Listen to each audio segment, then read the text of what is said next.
ఇది నా నామినేషన్. ఏంట్రా రాము నువ్వు చేసిన పని? ఒరే శీను, నీ కొడుకు నామినేషన్ అంటే అమ్మాయిలకు వెళ్తున్నాడు అనుకుంటున్నాడు. చంపేస్తాను నా కొడుకున్నారా. వద్దండయ్యా వద్దండయ్యా. ఇంకా ఆయన బదులుదేమేంటి? ఇంకెన్ని రోజులు అయ్యగారు వినపడతావు? ఒక్కసారి ఎదిరించి చూడు. ఏంట్రా పెద్దలతో మాటలు? అయ్యగారు నేను చెప్తానండి అయ్యా, మీరు వెళ్ళిపోండి. ఎవడైనా ఇది సపోర్ట్ చేస్తున్నారా? మేమేం వాడికి సపోర్ట్ చేయమండి, మేమెంత చేస్తామండి. నీ కొడుకు 2 రోజులు నామినేషన్ వెనక్కి తీసుకున్నాడా సరే, లేకపోతే సుక్క చూపిస్తాను కొడుకల్లారా.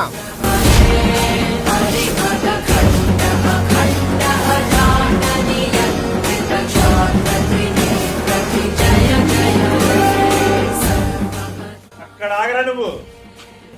ఏమైంది నాన్న? ఏమైందని నన్ను అంటావేట్రా? చేసిందంతా నువ్వు చేసి. దాంట్లో తప్పేముంది నాన్న? ఒక్కసారి తీస్తేనే వాళ్ళకి భయం పుడుతుంది. నోరు ముయ్యరా. నువ్వు ఎప్పుడైతే నామినేషన్ ఉపసంహరించుకుంటావో అప్పుడే ఇంటికి రా. అలా అంటావేంటి నాన్న? అలాగంటాం కదా, నువ్వు ముందు బయటకు పోరా.